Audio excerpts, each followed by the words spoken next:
infrastructure, let's call it, issues with the church building. We started out having all the pipes burst. We spent $500 and some on the pipes, and then 3 weeks later we spent $380 on the pipes because we had one service in between that, so it got kind of expensive bursting pipes. I know who did it. Put the pipes in under this kitchen. They're all hung way down. They're not nested up against the floor, and they are wrapped, but I think we got some work to do. And then we had a gas leak, so on our new furnace. So the plumber that came in said, "You guys got a gas leak." We did. So we've had fun down here. I forgot to turn this on. Yeah, that does slow it down. Just a second here. Okay. Glad everybody, great crowd. Thank you very much. We appreciate it very, very much. I do. Yep, the weather's in better shape. Yeah, the last two, we were kind of the opposite, and the weather was pretty, yeah. And I love the longer days. I can already tell the days are getting a little longer. I absolutely love that. You know, of course, it's one of those things that you kind of pay for it in the winter, but yeah, it's okay. You still trying to? I have to authorize the camera to. Okay, camera, you can do it. Authorized. You are authorized. You gotta love technology, don't you? Gotta love it.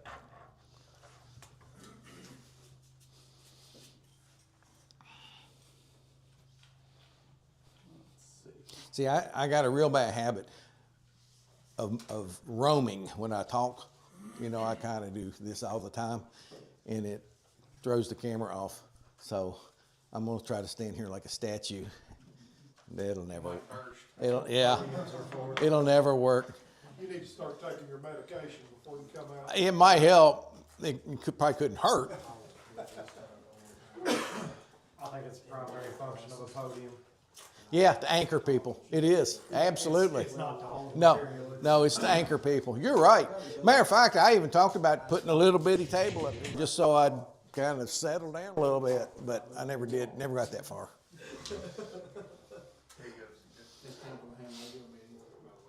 Well, good. Oh, is it? Let me know. Doggone it. Anybody get the calendar? I did push a notification out. I hope to everybody that's a club member should have gotten the calendar invitation. I didn't get any screams, let's put it that way. Either it didn't work at all or it did its thing, whatever that means. So. Well, when I logged in, it gave me my calendar. Did it? Well, you've got to actually select. So I don't know how all the different phones and all the different, but it'll add that as a secondary calendar, and you have to enable it to see it. That's the way it was on mine. It added it, but it doesn't show up until you go down and say, HCRC. Then you can see it. It's kind of, you're right, it defaults to you. I think that's what Keith had. I don't know if you ever got yours to work or not. I never got access to it. Is it available through the OneDrive? No. Okay. If you go up to QRZ, the easiest easiest way is to go to QRZ. Right. Go to the club's QRZ. There's a link right there to take you to it too. Gotcha. So that's probably the easiest way. And we want to get a few of these links on our Facebook page too. They haven't changed.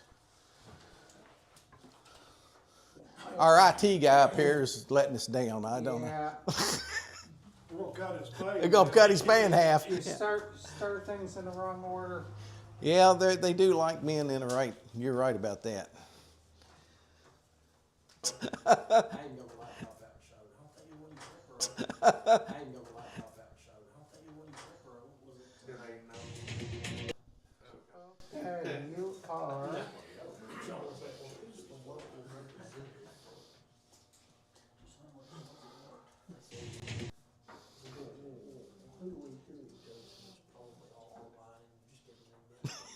You are live. Hey, you're alive. All right. I've not had somebody say that to me today yet. I was alive. Welcome. I'm glad everybody's here. And it is a good meeting, good turnout. Thank you very much. We do appreciate it. Do we have any guests? Well, we got guests as in guests. We've got Matt's wife. You're a guest, technically. I don't know if, because Matt's a member, and you'll be a guest, so welcome. And I don't know if we have any other. Marshall's still technically a guest. Is no, Marshall. No, he's not. No, he ain't paid his dues. Did he pay his dues? I just paid CJ, look at your memo. Uh-oh. See, that's what peer pressure gets you. Peer pressure's really good. Really good stuff. Yeah. Okay. So along those lines, Okay, Marshall's on and Marshall,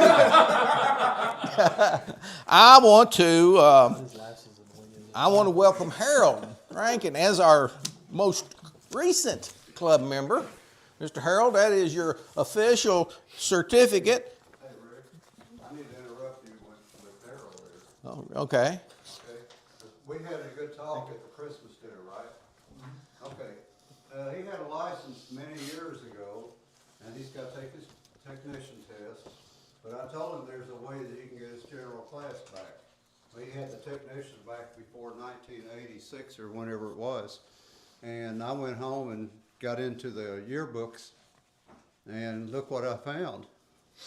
Right here it shows your address, Harold Rankin, there's your call sign.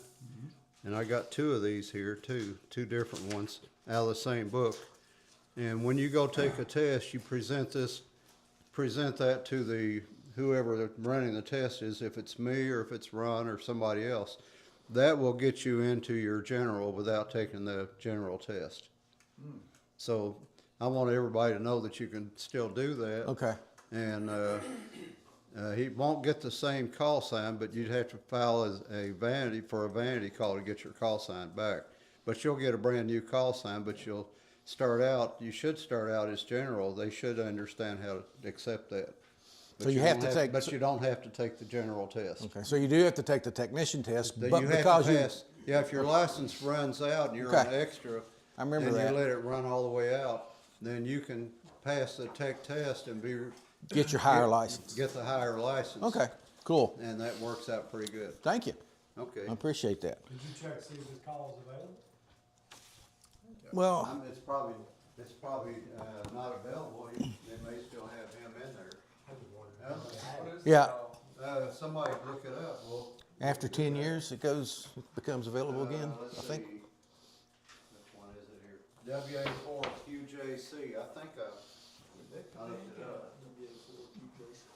Nobody out there. It's available. So he'll have That's to good. get his license and he'll apply for that if you want that call back. You might get a call sign you like really well. One that doesn't have a Q in it. The newest ones are KR. KR4J something. Right. They got a J because I licensed a bunch of them last week. Yep, I peeked. Okay, so welcome, Harold.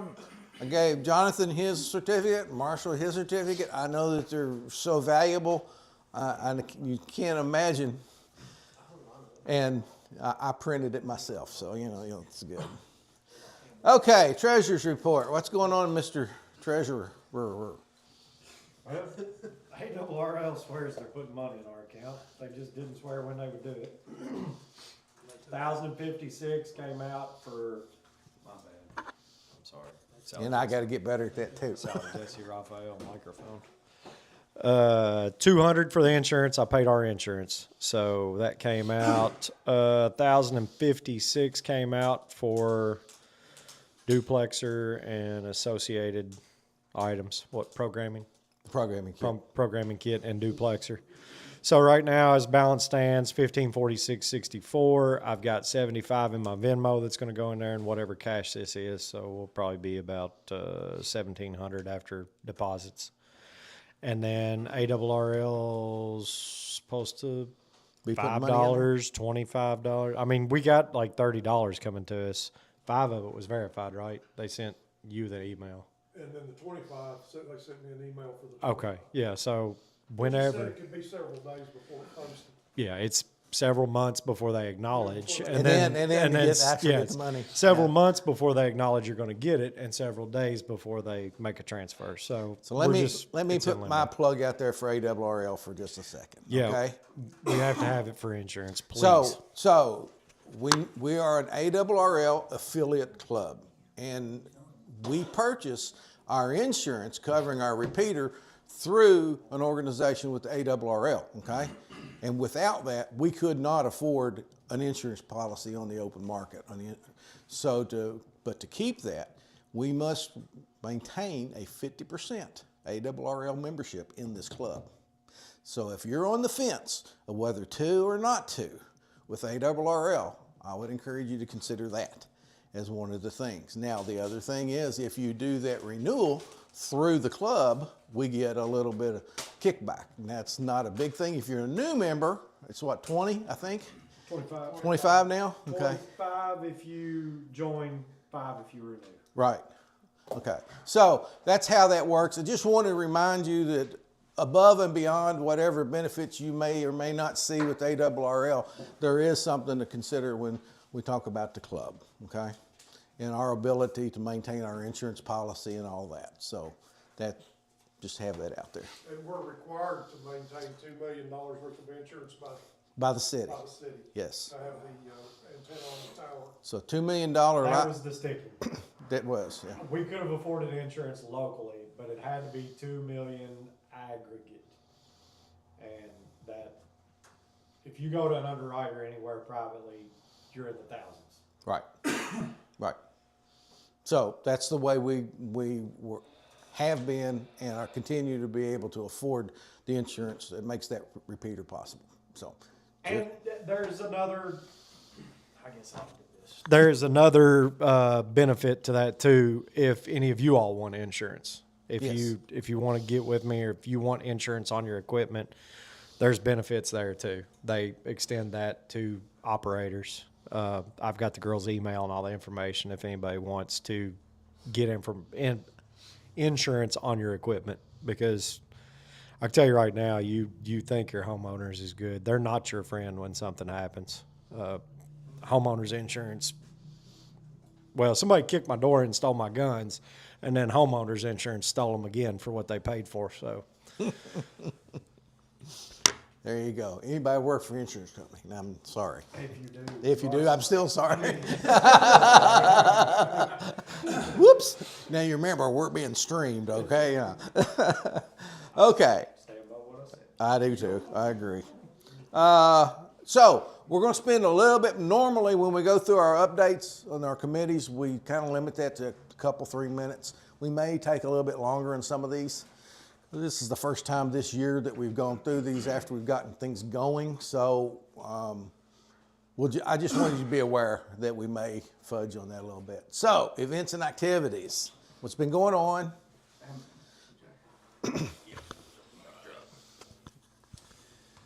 As far as anything new, we've just been keeping the calendar updated, making sure people are getting it and getting access into it for now. Did get a couple of members to help. Keith's going to help keep track of things, and Justin kind of got voluntoed. So he's Well, going to that's okay. keep us all in check, maybe. But if anything, as far as anything you'd like to see or want to see, we kind of have a layout, but just get with one of us and we'll get it on the calendar. Okay. So we need to get, we do need to get our dates in there, Yeah. whatever. And like I say, we'll follow what we did last year as a template. Right. But we'll make adjustments as we need to. Yeah, and if there's other events that we haven't done that you suggest, please let Connor and group know, and we'll figure something out. I know there were a few things that we talked about last year that we didn't do. Mm-hmm. So, we can take a look at some of those. And if there's anything that we are doing and we don't want to, I mean, there's no golden rule in that. We'll stop. It's kind of like the fox hunt. I mean, everybody thought it was a great idea until we came down to doing it, and we didn't do it. So, but we're not going to force it. So, we'll do what the club wants to do. Anything else on events and activities? Okay. Tech and education, Mr. Carl. Pass the microphone down. All right, we have a tech talk tonight. Yep. Mr. Matt, KG4QWH. is going to tell us how he is able to do ham radio and be visually impaired. And I've also brought on a new member into the tech and education, Jonathan, KN4LEX. Very good. Oh, by the way, Jonathan, you're in the club here. You're in the tech thing. Congratulations, Jonathan, even if you didn't know it, yeah. Another certificate. Yeah, go. So we've got a list that we're working on. I haven't got a chance to get with Jonathan on it. I just shanghaied him here lately. So we have some more stuff in the pipe, so stay tuned. So we did make a list if you guys remember, well, I kind of collected a bunch of input at the end of last year. And that's the list that I forwarded to Carl, okay? And I told him, this is your list, go with it as you see fit. Yeah, So, we're looking at some, just off the top of my head, APRS, Meshtastic, some talks on some of that. There's a lot of interest in some of those things right now. We just got to get everybody lined up for it. Yep. And if you want to be a presenter, stand up. Oh yeah, let us know. Let us know. I guarantee you that nobody, you will not be, unless your topic is something inappropriate, it's not going, you won't be turned down. I can just put it that way. I guarantee you.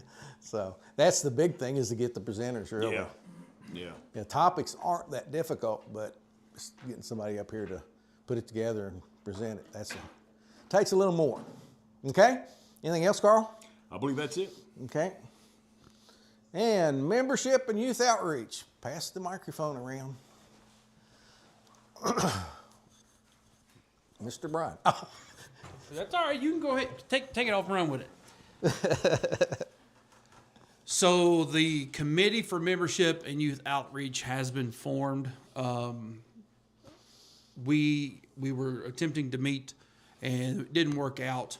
What I have done is I have gone out into the realm of this area, the surrounding counties that we tend to draw people from, and I've gone through the calendar to see what, if any of the events that we want to try to maybe set up and try to do a display for the event itself. Right. The first one, believe it or not, is actually right here in Cynthiana. It's the Wheels and Wings, or Wings and Wheels, or whatever it is. It's out at the airport. Okay. And what it is, it's like a car show. They have people fly in, they show off their antique planes, and then I thought, since a lot of our stuff is communication, that a lot of the pilots, we could talk to them. Subject matter may mesh. Yeah. Also, a lot And of we the got other. Mr. Connor. Yeah. So I figured we do have about 8 weeks to the day, actually, before Wings and Wheels. It's scheduled for April 25th. I didn't know if we wanted to try to put together a group to set up for the meeting or set up for the event out there. I don't know who runs that. Do you happen to know who it is, Connor? Kevin Florence and Regina Kraft. See, there you go. There you go. I don't know either one of them, but I thought that may be Yeah. a way to get, outreach, not necessarily for the youth, but because Right. the youth stuff And really so doesn't. there was really two parts. I mean, obviously by the name, I hope you can discern that for yourself, by the name of the committee. There's really two parts to this. General membership outreach, but there's one specific, is the youth part of it. And we've not had a chance to sit down and map any of this out. All we've kind of exchanged some emails and wink, wink, nod, nod, but it's not been too much more than that. So we need to get together.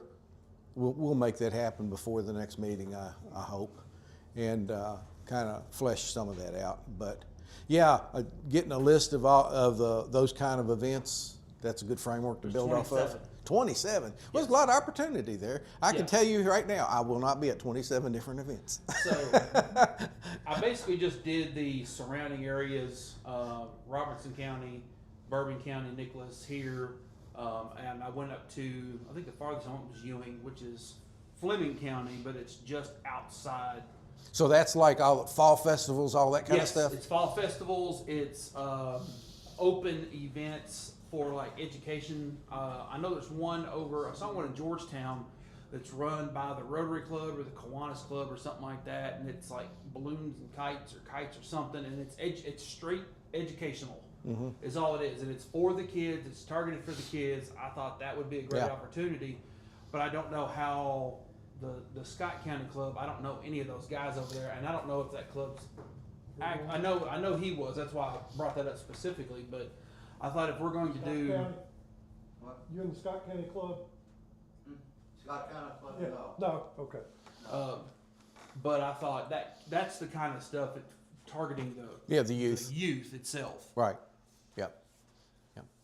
Okay, very good. Well, we'll get it going. We'll figure it out. Things take a little time to get to kind of gain traction. Hopefully, we'll get a good amount of traction on this as compared to what we were doing on unfortunately, on our MCOM. We haven't given up on MCOM. Don't worry, we haven't given up, but we're just kind of giving this more priority right now. Okay. PR media and I'll just come up front again because I've got you know how my lengthy safety talks. All right. Nice to see everybody here tonight. Matt's attended his first meeting. It's really nice to see you, Matt. Enjoy talking to you. Let's start out with media. PR and media. I'm the PR and media representative. My goal is to keep the public informed of what we've done or what we're going to do. And since we haven't done anything since the last meeting, nothing's been published, except I'm glad to say that Becky is keeping us current in community calendar. So if you do take the Democrat, if you'll look in the community calendar section, you will see an invitation to people to come to our club, a little bit about us. So that's being published every month. She was taking it out now and then, but I think we've developed a little bit better relationship with her, and she's putting it in every month now. I brought, for the archives, I brought a copy of an article about our Talk to Santa event that we had down at the Ross Theater. If anybody cares to read this, you're welcome to. If not, I'm just going to submit it to the archives. Also, I published a picture of Trudy getting her certificate for her work as events coordinator, and or was it on the board? Well, it was her same thing. Yeah. It was both. Okay. So let's get on. Oh, also, I got the Talk to Santa thing. This is more for the new members. I talked about it at the last meeting. I got that on the, help me out here, the podcast up in Northern Kentucky, AB4WS podcast, and it was announced prior to the event. So, and you know, we do the best we can. Not a lot of people take the Democrat, unfortunately, but the ones that do, we hope we can generate some interest. Okay, I'm going to talk about a tool that almost all of us use occasionally in ham radio. But first I want to tell you a little bit about it. And somebody can guess what this tool is. 22,000 injuries recorded in 2024. Latest available data. 20 of those were fatalities. What do you think it is? Ladder. You nailed it, man. It's a ladder. Ladders are inherently dangerous. And the interesting point that I found out reading some OSHA statistics about ladders is Carl uses a ladder every day, just about. Carl is probably more apt to fall from a ladder than anybody, and they found it wasn't because they use them, and I'm not picking on you, it wasn't because he would use one almost every day. It's because the more you use a ladder, the more complacent you become about safety, some people. So there's some rules to follow in ladder safety, and some of them are pretty evident, and some of them really aren't. Hey, welcome. Glad to see you. It's a leading cause of occupational fatalities and injuries. So we need to really keep this stuff in mind when we start climbing on ladders. A lot of things that are often overlooked in ladder safety is doing an inspection of the ladder before you climb, making sure all the spreaders, all the rivets, any kind of hardware on it is 100%. Ladders come with labels and warnings, right? Doesn't hurt to read those now and then. They're there for a reason. Avoid your electrical hazards. We all know that. Ham radio operator got killed here not too long ago because, yeah, they probably knew to avoid electrical hazards, but guess what? They didn't. Killed them, putting up an antenna. you know, power lines probably be your main concern around your house because most of us are working around the house. Now, if you're in an industrial setting, you can get into, you know, electrical equipment in the plant like you run into. You know, they're a hazard too. If you touch something that's energized, obviously it's going to do like Justin's water heater and it's going to burn your wiring out. I would encourage you, and there's a place and time that you could use an all metal ladder. I would encourage you to use non-conductive ladders because that way you never forget that you're using a metal ladder and touch something. So non-conductive ladders are definitely the best. 3-point rule. What's a 3-point rule? 3 points of contact. 3 points of contact. 2 feet and a hand on the ladder at all times. 2 hands and a foot on the ladder at all times. I've violated that. Guilty. I'm guilty of that. Okay. That's when you're climbing. You want to do that. Hey, guess what? I've done this too in the past. Face the ladder. Don't climb on the ladder facing away from the ladder. Just sounds like common sense, but you might be accessing something that's behind you and think, well, I'll just climb up backwards. Not a good idea. Non-slip shoes should always be worn. Always make sure the ladder is on a non-slippery material and there's nothing slippery on the bottom of your shoes. Like Tom Kuhn, he's a member. He lives up in Hamburg in Lexington today. He said, hey, man, it's nice and wet up here and muddy. He said, I think I'll go out and put my ladder up and do some antenna work. He's just picking on me, right? And I said, yeah, it'd be a great day to do it. I said, or you might want to wait till tomorrow night when it snows. Be even better. So be careful about slipping. And walk in the middle of the rungs. You know, you don't need to be putting your foot out to the outside of the rung to climb the ladder. Try to stay in the middle of the rungs. Yeah, wooden. I don't know. Haven't been on a wooden ladder for, man, they were a piece of crap, weren't they? Yeah. I've written down guilty on some of these. Guilty. Don't use a step ladder for a straight ladder. They're not made for that. Okay, they're made to be a step ladder. They're not made for you to lean up against a house and climb up it, fold it in. So try not to do that. They're just not designed for it. I didn't write guilty on this one, but I probably am. Never go above the third rung, because then you still have ladder in front of you to hold on to.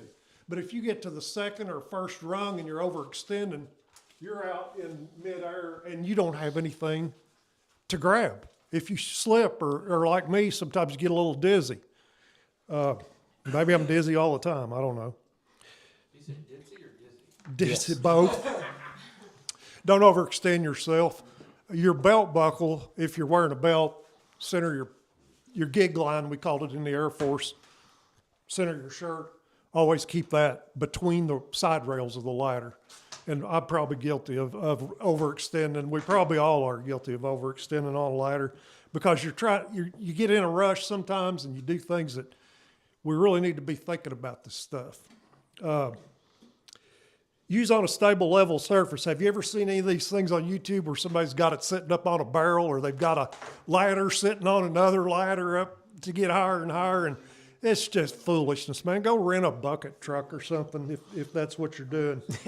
Don't put it up on a box or something like that.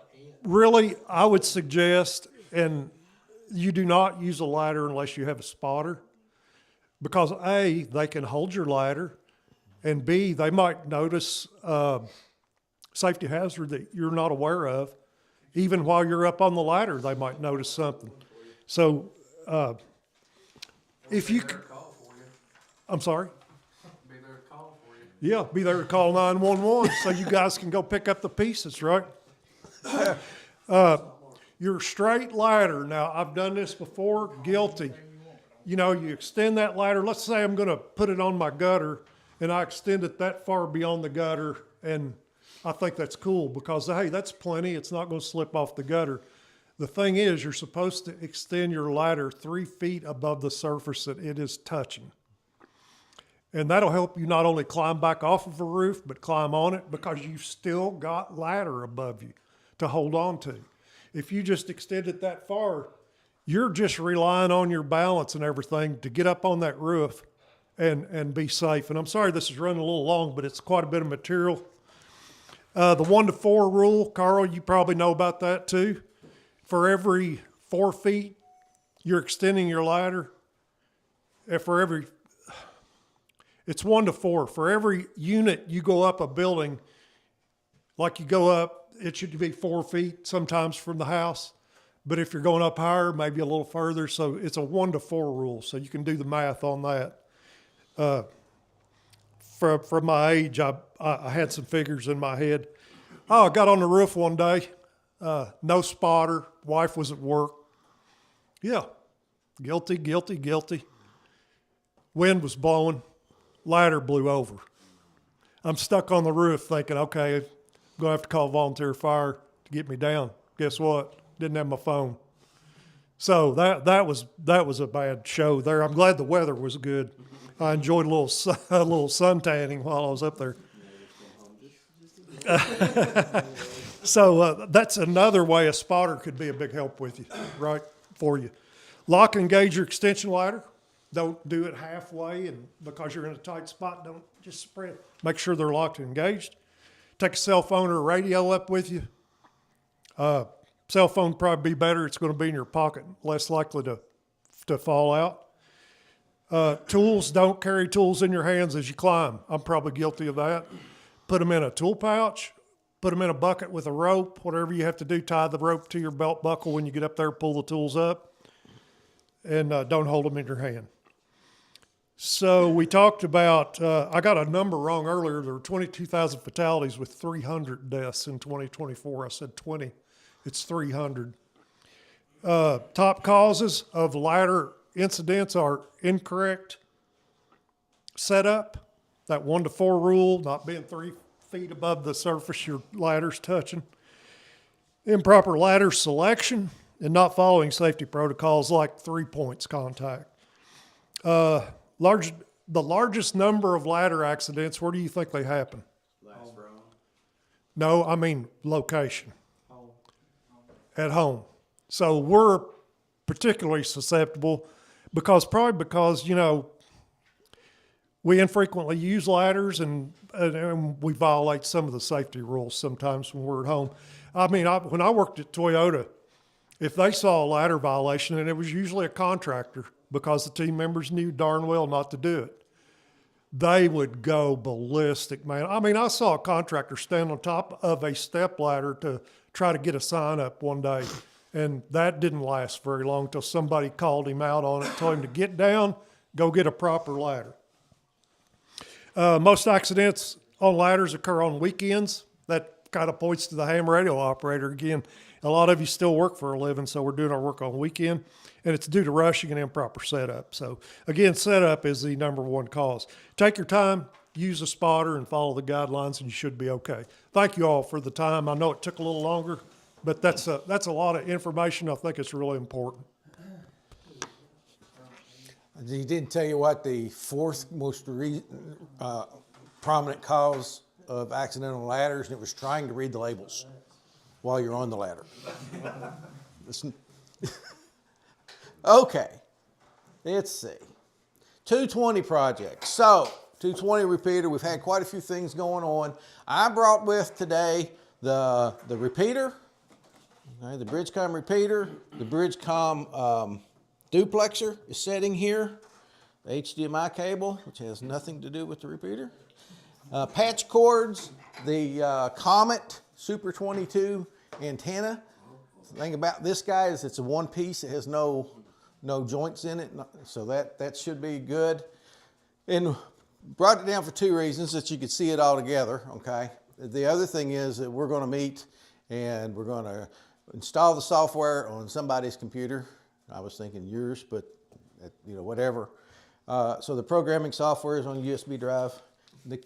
All this gizmo here, and so we're going. I think they configured the call sign wrong, and that somehow they changed an H to an I, so instead of HSN, it's ISN, and that was I don't know how that happened. So we're going to have to reconfigure that, and then we're going to get a backup of the configuration, and we're going to learn a little bit along the way.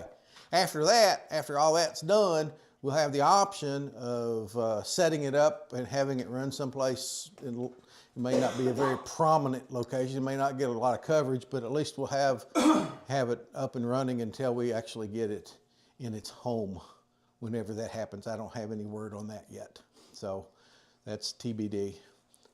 Okay, so that's pretty much where we stand with all the hardware. Now, Danny, I've still got that, the cabinet is a Motorola. It's actually a Motorola repeater cabinet. It was made for that this will fit right into. So I've got that in my house. I did not drag it down here for show and tell. It's a little too big, so we do have that. CJ's got the coax. So this thing, it took N-type connectors, but the connector going up, it's got N, but I put an adapter on it. So we could, because the antenna's UHF, it's not an N-type. So anyway, we've got what we need, I think, to take care of all that. I think we're in good shape. Like I said, the only thing we don't have that we probably want to put on it is a battery. Battery backup, battery maintainer. It's the one thing we don't have, but that's not necessary to get it going. So that's 220. Anything else on the 220 side of the street? Come on up and take a look at it, touch it, and go ooh and ah. You know, it's pretty neat. Okay, I sent out interest survey for everyone, and it was that online. We did this like 2 years ago, and so I wanted to repeat it. Okay, I appreciate everybody's response. We had 21 responses, which was almost double of the responses that we had the last time. So that's really good. The reasons this is kind of my reasons for doing it. Okay, I kind of the state of the club, kind of take a pulse. Get some feedback, you know, on how you're thinking about it. Do we need to calibrate or recalibrate our direction? And then we did get comments. I'm not going to go through comments tonight. You couldn't read them, but we did get some comments at the end, and I appreciate those. Unfortunately, I've sat up here and gabbed and did not set this up, so we're going to see if I can actually, I had it earlier. It shouldn't be hard.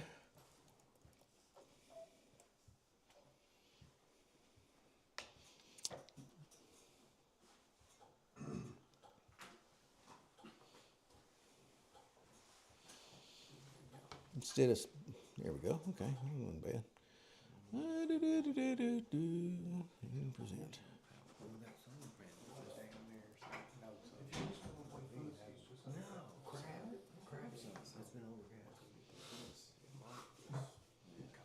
Okay. So I'll just remind you of how the ranking went on some of them. When you see 3 stars, the answers. So it was offered a question. Events like SOTA, POTA, kind of things where you go out in the field and operate. That's kind of what I was getting at. Are you interested in? Would you participate? The answer scheme was 1 star meant no, that's not my thing. The middle star was I'll be there, I'll do it. And the 3rd star was I will actually coordinate. I will make this happen. I will actually put feet to the road to make it happen. So that's the kind of the ranking, okay? So you can see we had 76% that said that they would participate. Now our last POTA event, we had a pretty decent. Oh yeah. Yeah, we had a pretty decent turnout. So that's what that looks like.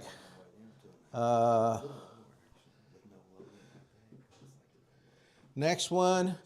This one surprised me, fundraising. I asked this question the last time, and it was just kind of a generic question about fundraising. Would you be interested if we did? I wasn't surprised at the 38 that said no, but I was surprised at the 61% that said, yeah, I'd do something. Now, it didn't specify. And the reason that this was interesting, this was flipped from last time. Last time it was 60% that said no, and 30-some% that said that they would. So I don't know if we got new responders and newer members. I don't know, but it did shift. Tech talks, just tech talks in general, and being a presenter. So, CJ made the remark. I said, the 23%, and he said, well, when you think about who stays for our tech talks, that's probably in line. So, and we did have a few presenters. We had 14%, so that's good. There's two other things, education courses. Would you be interested if we did some kind of education course? It kind of gets back to Carl's group, okay? 85% said, yeah. I'm sure it depends on subject matter, but the really positive result and it's like you said, is either online or in-person training. So 85%, anytime you can get 85% on any one of these things, that's pretty significant measurement there. Small projects, things we've talked about building and not just a CW keyer. We keep coming back to that. I'm sorry. It's kind of since none of us do CW, it's kind of funny. Anyway, I did find a 3D project, a 3D printer that you could do a crystal radio. That's pretty cool. Yeah, build a crystal radio on a form, and it's 3D printed. I thought, well, that'd be kind of neat. But Yeah, then you just buy your magnet wire. yeah, and all it was a magnet wire diode and the earphone, and the rest of it was, am I done? See, I talk too long. That's what happens. So anyway, that's what we got, another 85%. So it was very similar to the other education question. People stop calling. Community outreach programs, like we did talk to Santa, like we were talking with all that, where we just set up and are interacting with the community, right? It's kind of a PR thing. 71%. Again, pretty good turnout. Now this stuff was new. So the things I just went through, they actually were in the original survey. This stuff was not. Would you participate in any activity where we interacted with other clubs? Now we have done some of that in the past. So I wanted to gauge your willingness to work on something where we maybe team up with another club. And we had one no. 4% is one person. So 71% and 23%. So I think it's a pretty good indication that you guys felt like that was something you would be willing to do. What we do, a POTA thing? Yeah, with Mason County. Mason County? Okay. At Kincaid, Okay. Thank you, Carl. we did win. Yeah. That's good. Well, make sure that the folks on the stream know that we won. Okay. Okay.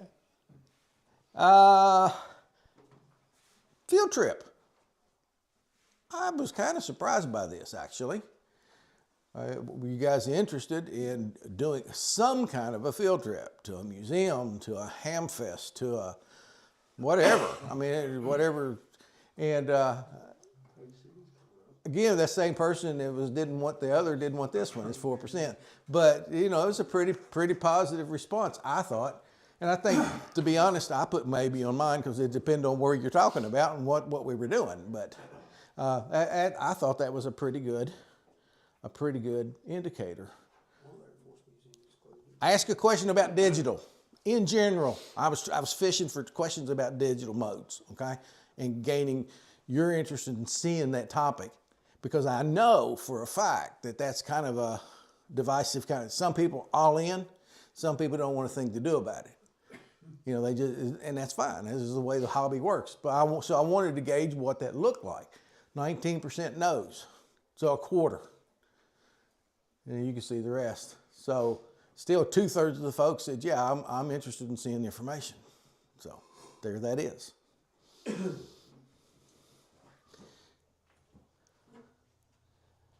I asked about our nets, our simplex nets and our repeater nets. How you feel about them? Just a rating. What? And we got some comments as well on this. So as a rating, It was really good. It was all shifted toward the positive. So I'm pleased with the scoring on that. We've made some changes to the club. We did change a few things. No, excuse me, this is the wrong one. We've last year all these things, all this banners, brochures, letters, pamphlets, all this kind of stuff last year, the logo and the patch we worked on, although it never patched, but we worked on it. So the question was, number one, were you aware of all this that went on? And number two, had you seen it? And I had some comments. It's like, well, I've never actually seen it all. So I brought a lot of this. That's what's all set up here tonight. So when we set up in public, this is the kind of information we set up at a tent or at a table or whatever. And we also have the letters that we use.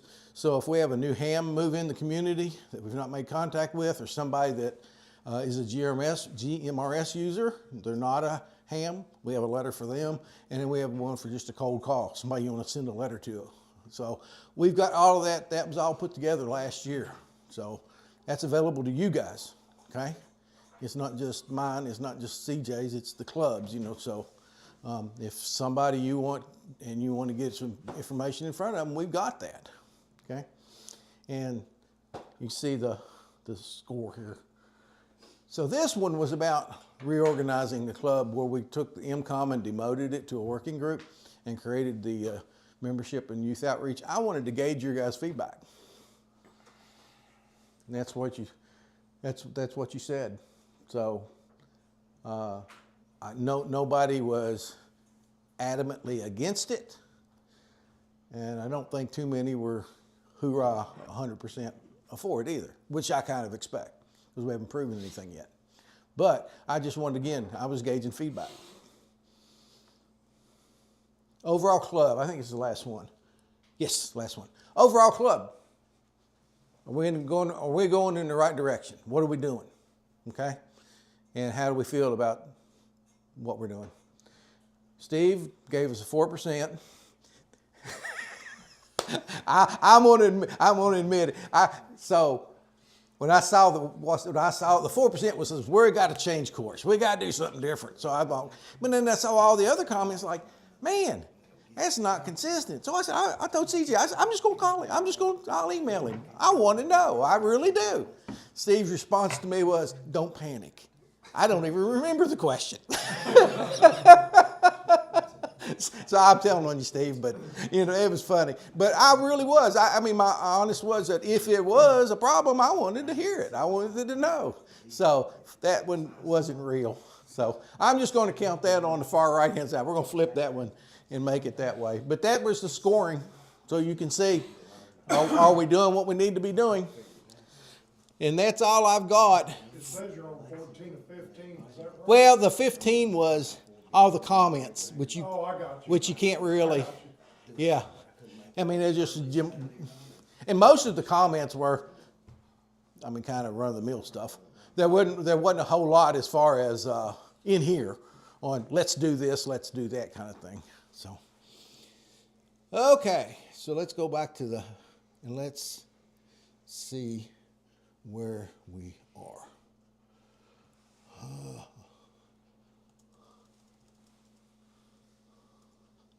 So I put no big surprises. We had one shift on the fundraising. Positive, positive, positive. I appreciate the time that you took to fill this out. It's just a pulse check for me as much as anything. You know, I'm interested. I want to know, especially that very last question. If you guys aren't satisfied, I want to know. We'll make a change, you know. But I do appreciate the time spent on that. We've had some conversations, both in our recent board meeting and within us, about the fact that we've got new members, the fact that we've got new hams as new members, okay? And a lot of the things sometimes that we discuss are more, we haven't really been able to focus on those new members and that what I would call entry level, bringing people in and closing the gap between those maybe has had 20 and 30 years of knowledge and somebody that's come in brand new and they're just trying to get their feet on the ground.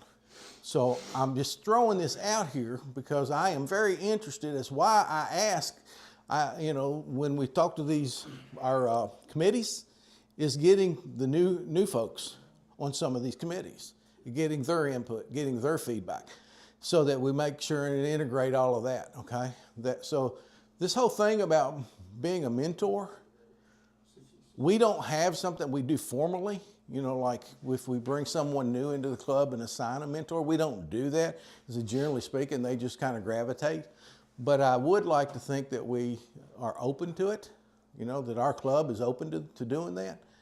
And if there's any opportunity there that we can improve, I want to hear about it. I'm very much. So to that end, I have added a standing thing that I'm going to do for a few weeks, few times, and then we'll hand it on. But I called it Ham Basics 101. What not to do. Yeah. Well, I can tell you. Since you've already made all the mistakes. I tell you, when I give any presentation, I can say, I'm not sure I can tell you what to do, but I can sure as heck tell you what doesn't work, because I've done that quite a bit. So I'm going to start out, one of the most common things that a new ham will want to do is he gets his radio and he wants an antenna, okay? He's going to buy an antenna. So you want to buy an antenna, all right? What in the world do you look at? I want to tell you a story. Don't. Yeah, bigger's better. We know it, right? Yeah, bigger. Yeah. Whip the horse. I know. Don't chase numbers.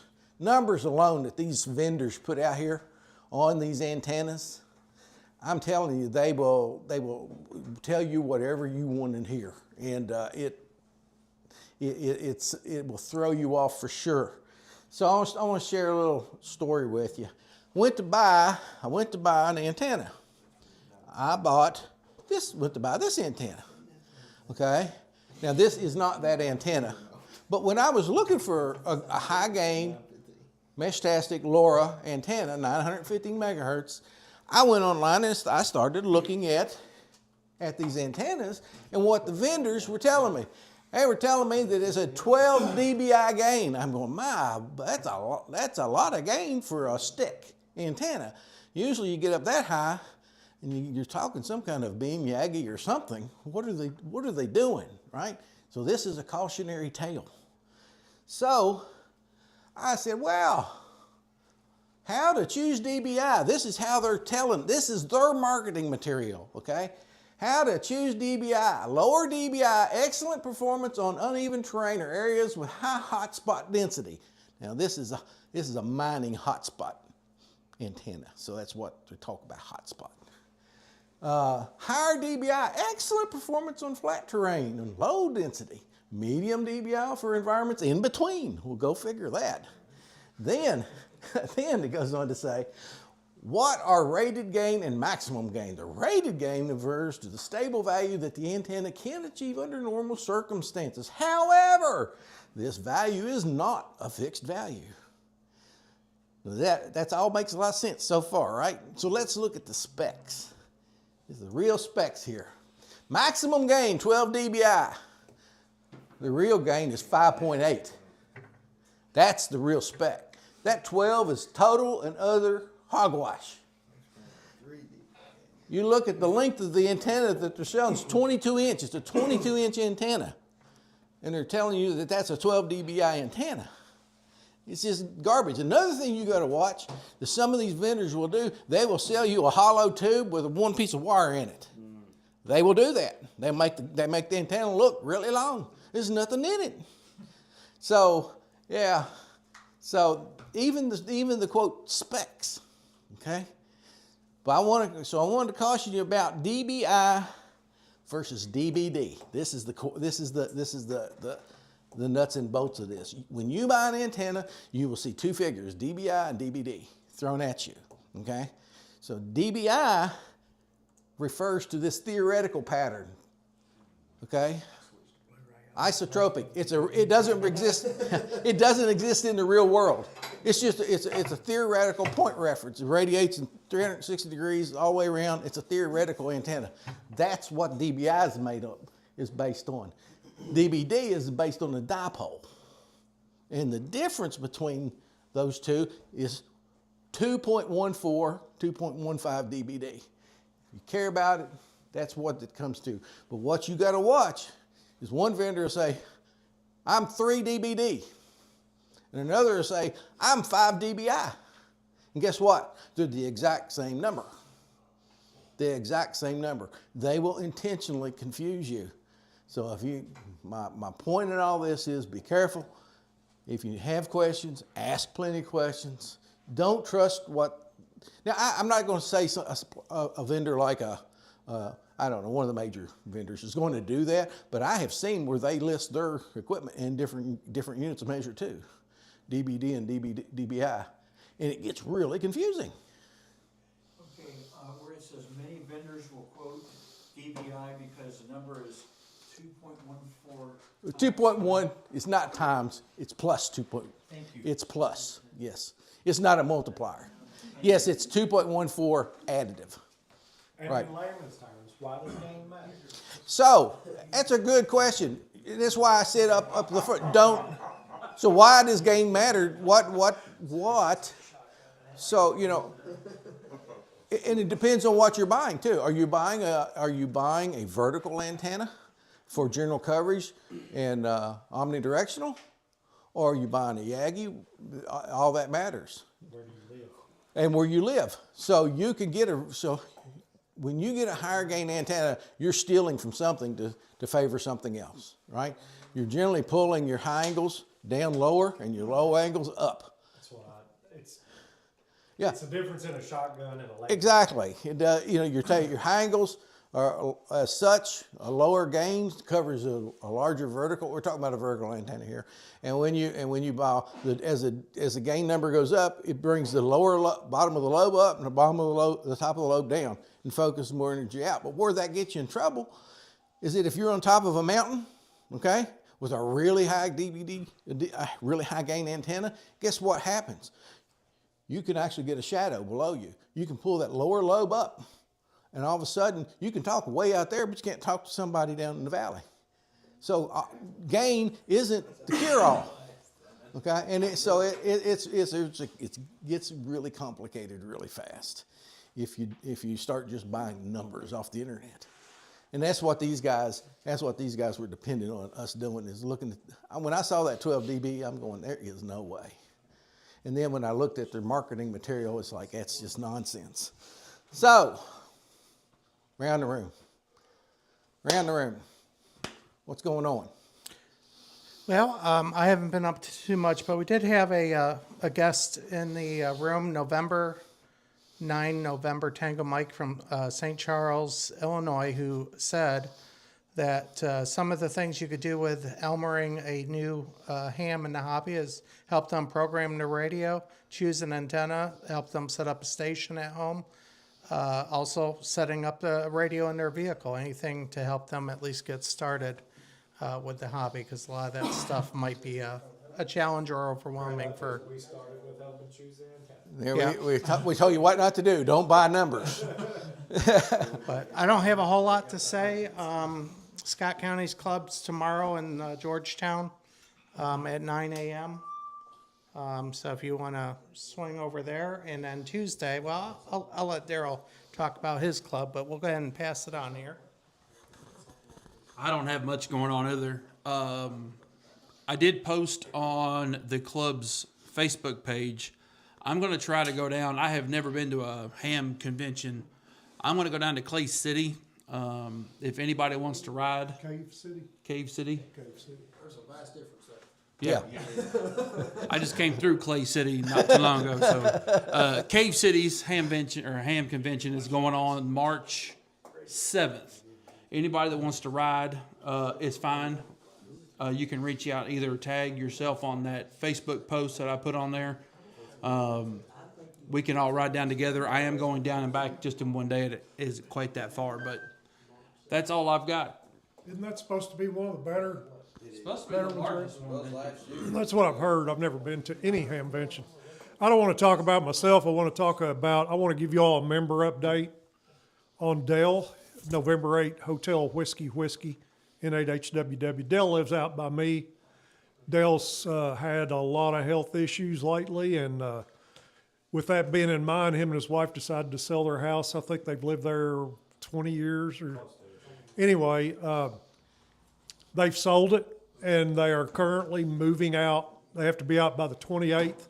They'll be moving. He's already got a place in Ohio, so well, I'm sure we'll not see him at any more meetings. He just doesn't get out much. So I just thought I'd give you all an update if you didn't know what was going on with Dale. He had a lot of people out there today helping him, and he's throwing like 50 years of hobby stuff in a big dumpster. RC aircraft, 6 foot tall rockets from his rocketry hobby. And I mean, I went by and I thought, man, look at that rocket, you know, but you have to be certified to fly them. But anyway, he's getting moved out, and he'll be moving on. Thank you, Keith. Appreciate that. Well, I haven't been doing much of anything, just trying to remember to catch the nets. Catch the nets. There you go. Give your name and call sign. Rick, KC4BGI in Paris. Kilo Charlie 4 Bravo Golf India. Harold, you done anything yet? Harold, so Harold Rankin, he's like I said, our newest member. Are you doing studies yet? I'm doing some studies, like I say. You know what happened Yes. yesterday, and it's been kind of holding me back. Yeah, I can understand that. But she passed away yesterday. Okay, Harold's wife passed away yesterday. Okay, so She had been in a nursing home for 14 months. She had a stroke over a year ago, lost everything on her right side, and then she died with lung cancer. well, Harold, I'm sorry. Condolences to you. I'm honored that you decided that we could give you a little diversion here tonight. Thank you. And I hope nobody else had a diversion like this. But I'm wanting to get back into doing what I was doing before. I mean, I've worked as an electrician for several different places. I was in maintenance at Toyota for 21 years. So it's my... Yeah. Well, if we can do anything to help, things have changed a lot in a matter of time. Because I'm kind of following the same pattern that you did. I got out and came back. Yeah. So, yep. Okay, thank you. Mr. Steve? Not really a whole lot to say, so I'm going to pass. Okay.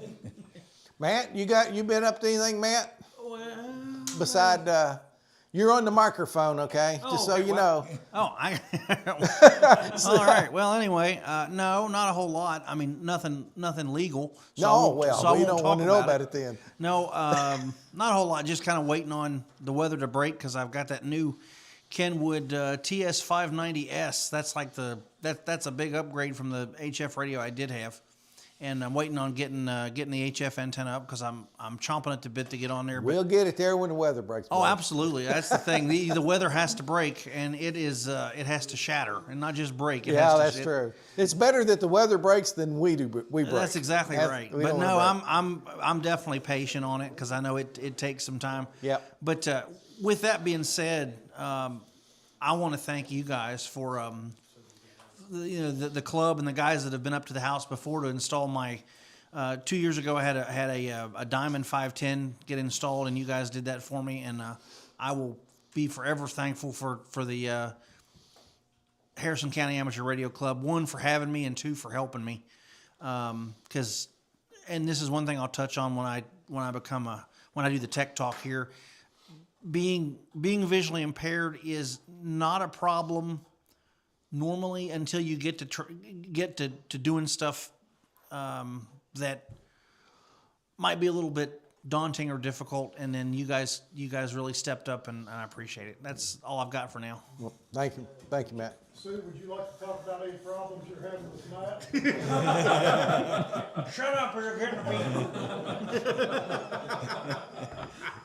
This is Steve again. I just have one more comment, and that is before digging a hole in the yard or wherever to put an antenna in, make sure you run a metal detector over that spot. Yeah, don't Make sure you don't have anything you're digging up. Especially in town. Yeah, that too. 811. Yeah. 811. I did that. We found a gas line. Okay, AC4YD here, Daryl, and I want to point out some things about testing going on, things that are happening. For instance, if you got a friend that wants to get a ham license coming up, a tech license, then they need to do it before July the 1st because the new questions are out. And we have to start using them after July the 1st. But I always tell people that they don't change so many questions that you can't pass the new testing without the old questions. The old questions have enough in there you can pass. But you need to really go on and get it. And the test sessions in Winchester, some of you have been in the ELC, and they've kind of closed it down. They're going to put a sheriff's office or something in there. So the testing, if you sign for a test with me, it'll be at Christview Christian Church, and that's on Boonesboro Road, right next to the high school. They share a driveway, so if you've ever gone to Richmond through Winchester, then you've seen the high school out there. And the church on the hill by it is where we go.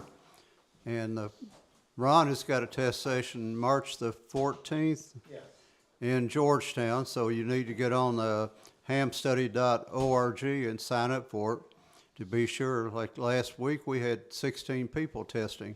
Wow. And only one of them failed, and we got them all done. Now, just to think about it, a lot of you have been to test sessions. Can I hear a guess as to how long it took to test and grade and fill out all the forms for 15 people? Anybody got a guess? 2.5 hours, Huh? 2.5. Well, we started the testing just before 10 o'clock.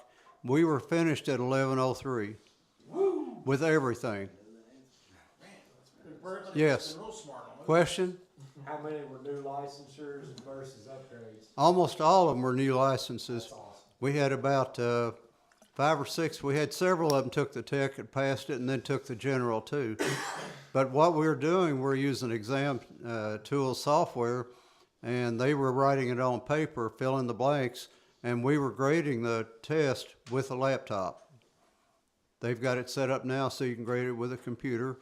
And Ron's got some little notebook-like things. When he's got his going, then it does everything. You don't have the paper or anything. And they can punch grade when they're brave enough. So it works out all right that way. Let's see, I was wondering if there's anything else.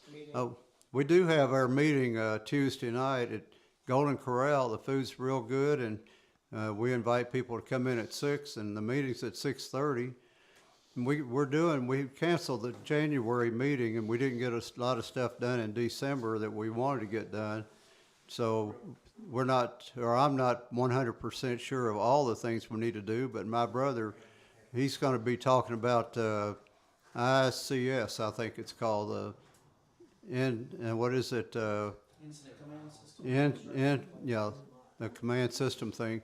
He's got some handouts and everything, and he's got a lot of experience with being an ELC person or EMA director, and he's had lots of classes, so you probably won't hear any more about it from anybody else but him.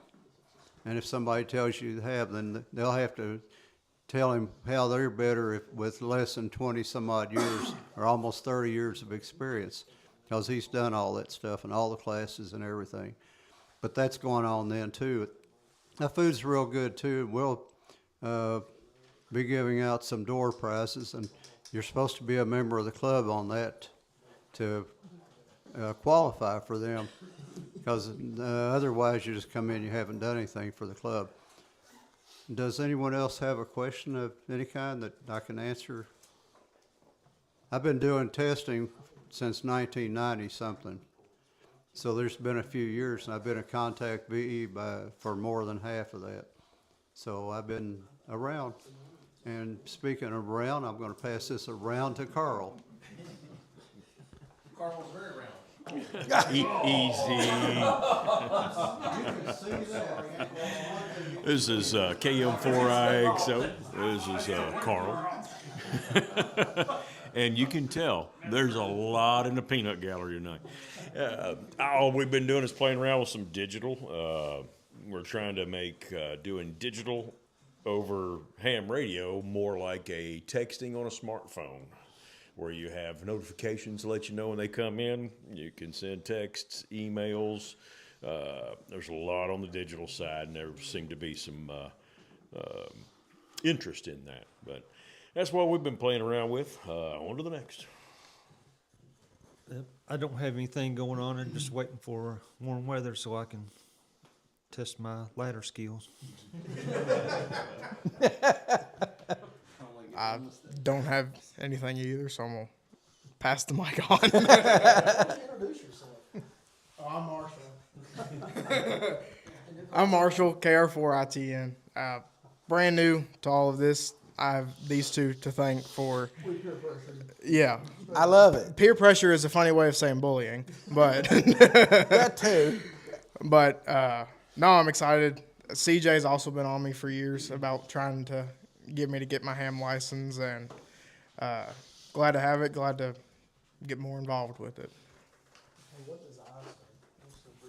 John, KN4LEX. The only thing new I have since last time is I didn't fall off the ladder, That's good. but I did the first time. I fell 30 feet. Oh, It hurt. it hurt. It is. That's not a club I'm looking to join. Man, it was perfect, but the siding, and I moved too weird, I guess, and when it started, couldn't stop it. Yeah. But anyway, I did move my antenna. Couldn't get up on the roof, though. Too steep, too old. Yeah. I didn't want to fall. No, I don't blame you. But I think that might have encountered a shadow thing Yeah. with KM4IXO here, because we were real clear, And then you weren't. and then we weren't. Yeah. And I went higher and a little better setup for me, and made it worse at a longer distance. Yeah. So, It can do it. yeah. It's weird. And I shifted antennas from my good tall one Yeah. to the other side of the house to one that's only 20 foot. Works perfect. Came right back. There you go. Yep. That's it. That's how About that. 70 foot apart. Carl's explanation is a very technical one, but it's the most appropriate one I've come across yet. It's radio. I don't have my HF hooked back up yet. I did get my MCOM 3 antenna out and through the wall, but it's still on the ground. I got to hang it up, but that'd be pretty simple. And get back to the HF. That'd be and good. I'll pass it on. Justin, KR4IPP. I got my mobile put in this week, so I've got not just on my HT now in the car. I've actually got a mobile set up, got the Yaesu put in. Hopefully going to persuade CJ to print me a mount for my head unit. And that's about it right now. Connor, KZ4OX. Haven't done a whole lot.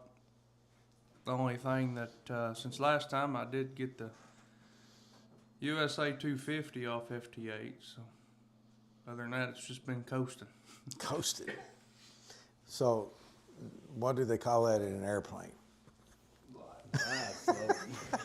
Slope. A little better than slop, but yes. It's KLKZ4OH. Haven't been doing a whole lot. Been piddling a little bit with Meshtastic, but other than that, just gliding along as well. Well, that's okay. Same here.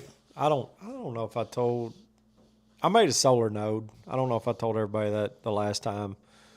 Well, I mean, I attempted to make a solar node, and then I chopped the panel wires in half when I put the case back together. So it didn't charge very well. I thought it was just operating at a deficit, which is kind of what I figured it to do anyway. I knew it wouldn't be perpetual.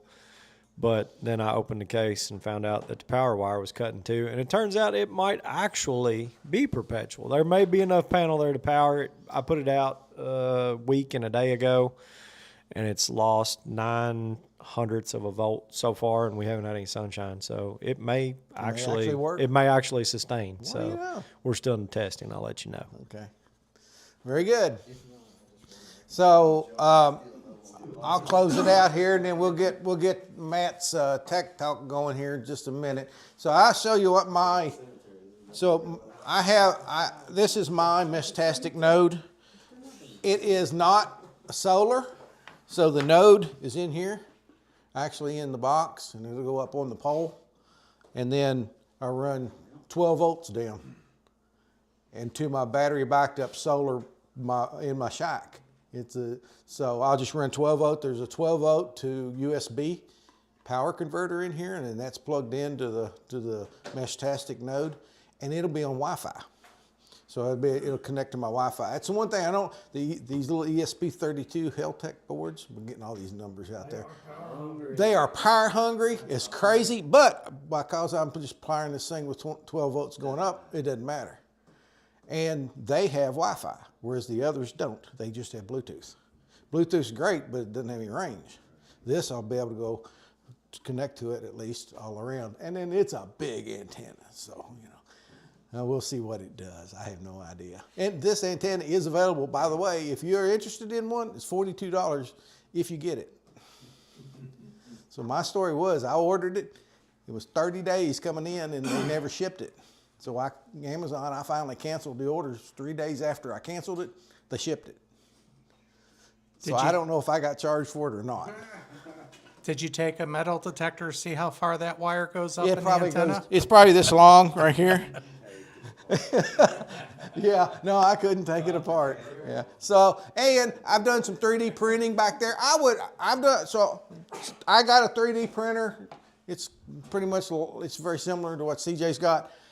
If you look back here on the table, it's right in front of you there, Daryl, all those 3D printers. So I've got some like samples of what I've done, and I'm looking for feedback, whether or not that's something you guys think that in general people would be interested in. And I'm not asking you guys to buy anything. I'm asking for input of what you think about those ideas that you see.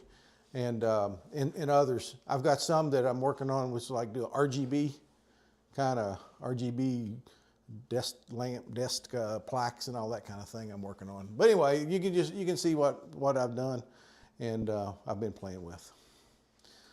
I forgot to announce one thing. Ron, would you announce when the nets are, please? That way I won't need the mic.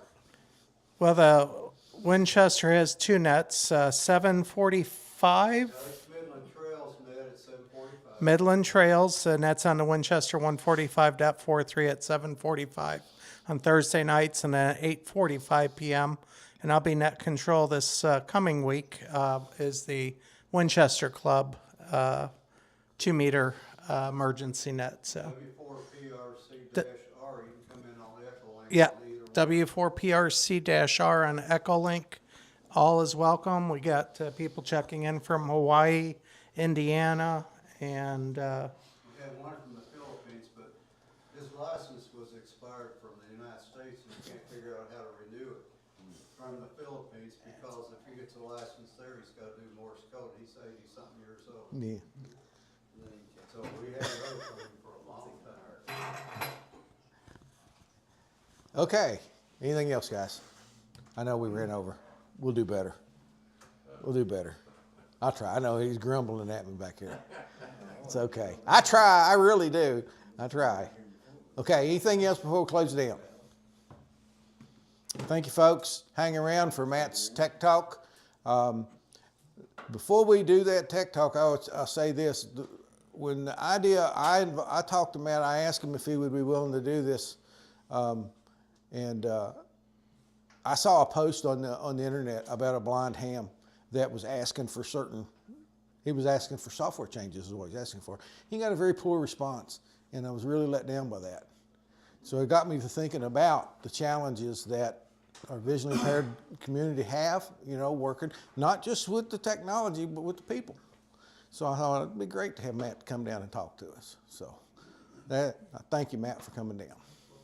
Okay. So we'll go ahead and close the stream. We'll start a new stream up within probably 2 to 3 minutes. I'll put the standby screen on, and as soon as Matt is ready, we'll start the Tech Talk. So we'll close this one. Just research K4HSN in about a minute, and the Tech Talk stream, which should show up as live. Thank you so much.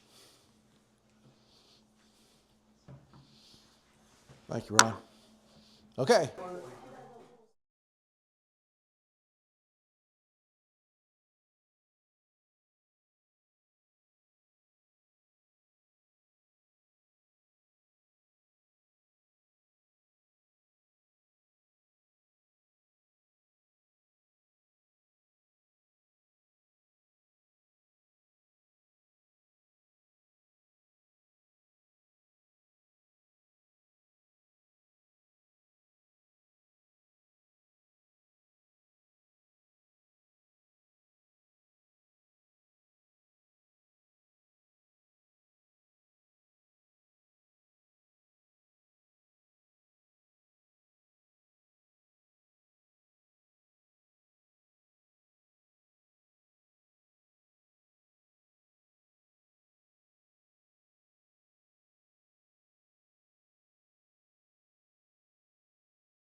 Okay, we're live, folks, on Tech Talk live stream. So let's go ahead.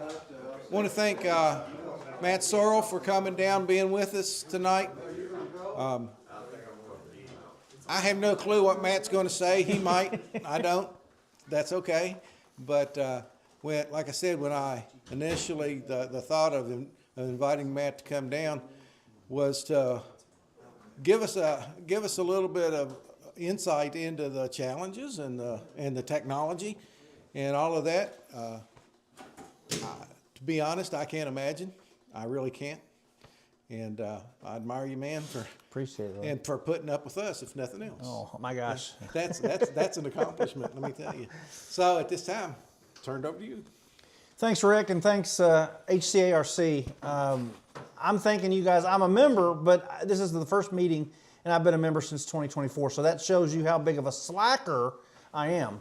And we're going to underline the word slacker because it's just terrible. There's a lot of things that. Well, let me back up. First, you've heard me teasing with a few people in here tonight. Carl is one of them. Carl and I live in the same county. We've talked on the radio. Myself, Keith, CJ. I might have spoke to a lot of you in here, but I don't always remember. But I do talk to Carl, Keith, CJ, and Rick a whole lot, and I appreciate them for because once you spend 15 minutes with me, that's 15 minutes of your life you won't get back. All right, so I appreciate you guys asking me to do this tonight. So being a little bit about me first. I went to the Kentucky School for the Blind in Louisville. They did introduce us to amateur radio. They actually built a ham shack in one of the we had two of them, but the first one they built it in 1992 in the gymnasium.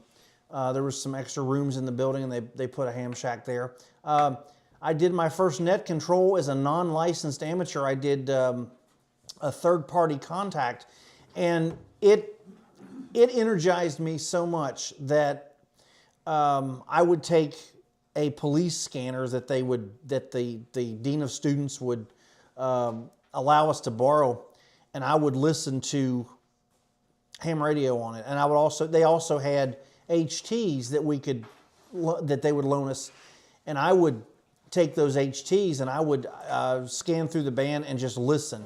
I was so excited. I wanted a license so bad. So I took the test in '92, did not pass it, didn't try again. The first HF radio I was ever exposed to was there at the school. They had I think it was a Kenwood, it was either a 440 or a 450, I don't remember which. Excuse me, but I was able to, a friend of mine got his license, so he was there, so I was third party with him. A lot of fun. But after that, once I didn't pass the test, I kind of, they gave it to us in Braille. Once I didn't pass it, I kind of waited for a while.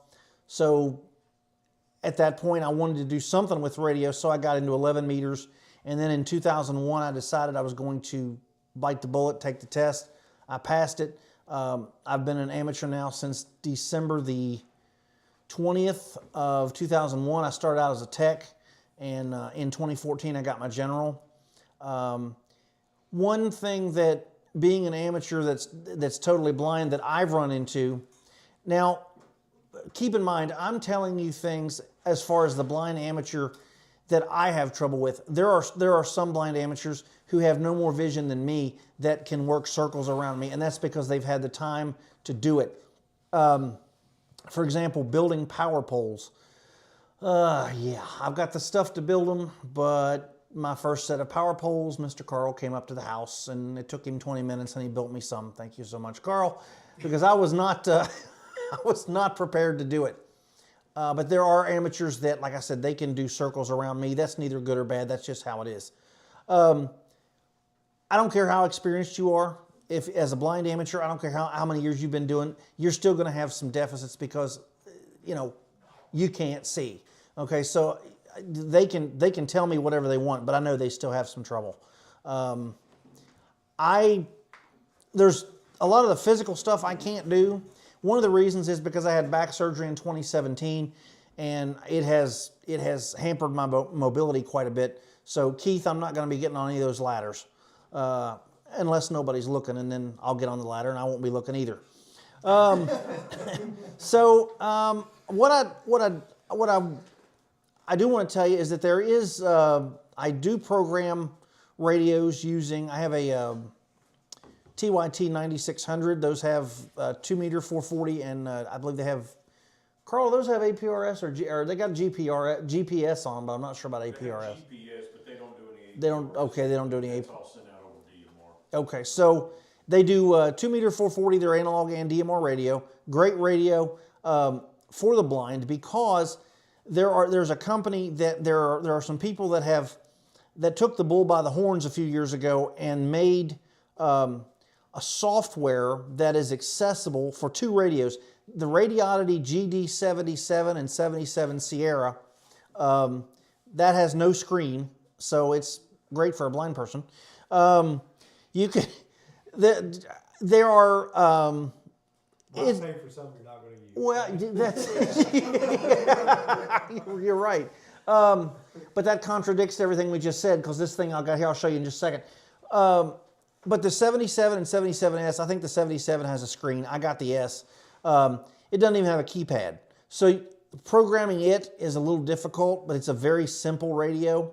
But because there was software developed for that one and the 9600 as well as the UV380, we are able to program this radio from the ground up. We don't need a sighted person in there to help us at all.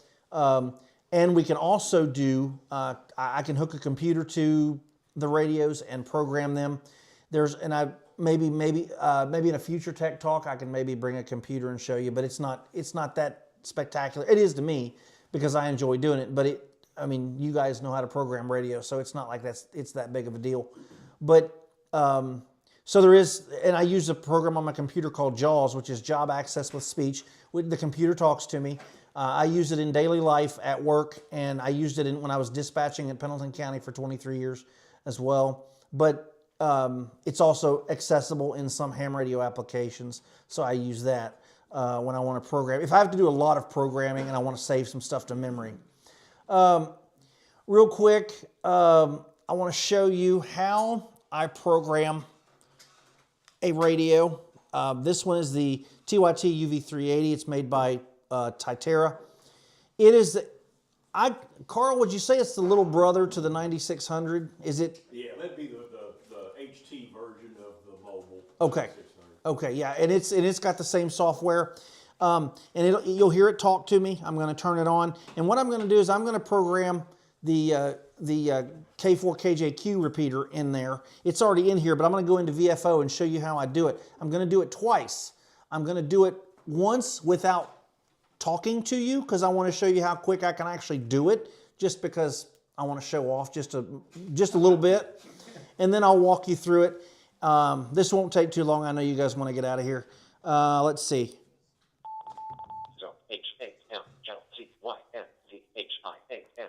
Okay, it's spelling. It says it gave me the zone that I'm in. It spelled the repeater name out for me, and it gave me the mode. And you can hear it'll key up. KG4QWH, disregard. All right, so what I'm going to do is I'm going to go into my VFO, and I'm going to be a little hot shot here for just a second. VFO, A, 1, menu, zone. Channel details, menu R, X, 1, 4, 5, 1, 4, 7, 1, 6, 2. Whoops. Well, there we go. See, you show off and you screw up. 162. Yeah, that's right. That's exactly right. All right, let's see here.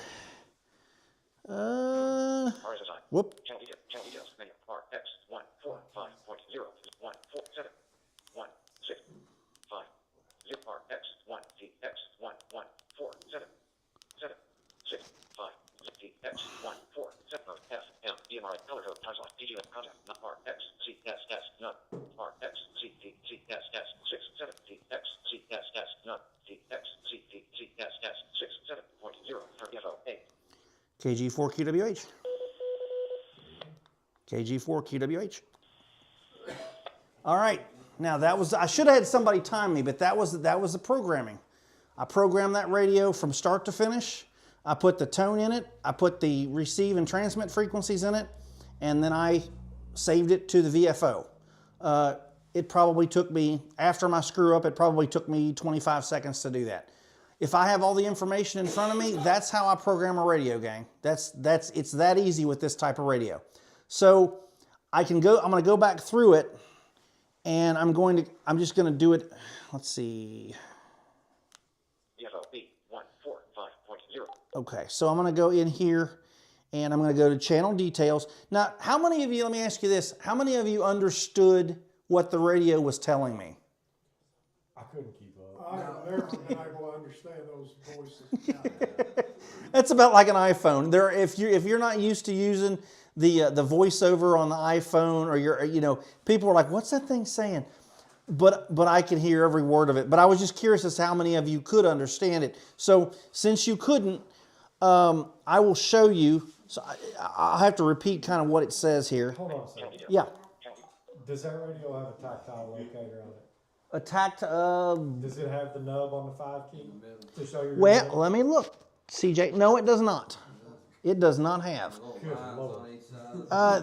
This is, and so another thing about me is I am totally blind. So there's nothing at all. I see nothing at all. So that might, not that it's any big deal, but somebody with no sight, a lot of people that don't understand having no sight, it's, how in the world do you do that? Well, we kind of just put up and go on. You know what I mean? We put up with it and go on with our day.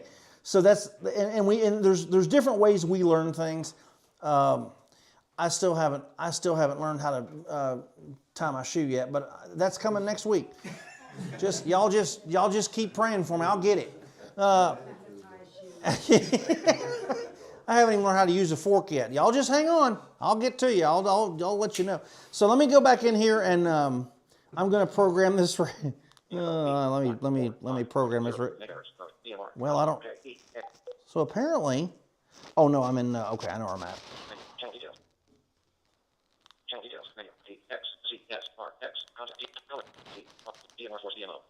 Oop.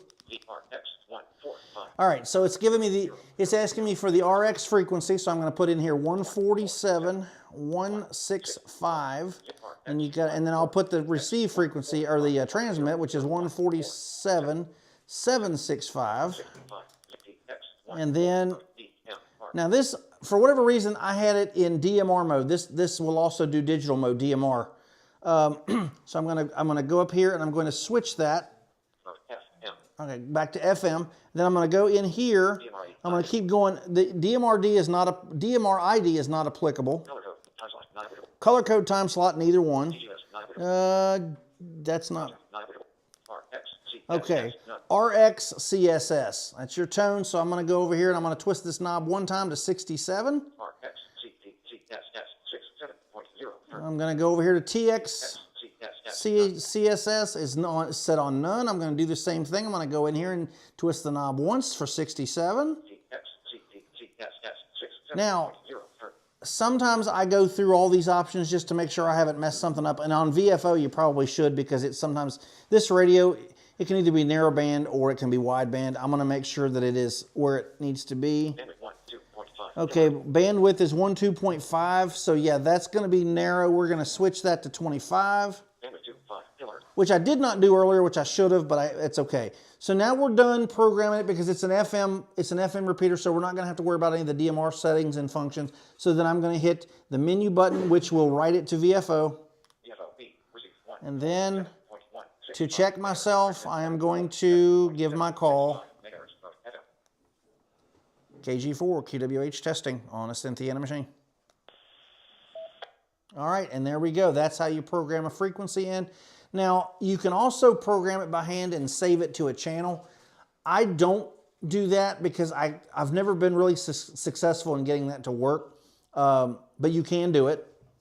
With that being said, like I said, programming, it's easy. A lot of times if I'm gonna go somewhere with a radio, I will go ahead and pre-program it at home with the computer, especially if I've got, in fact, in this radio, another neat thing about these radios here, along with the 9600 and the 77S and the 77,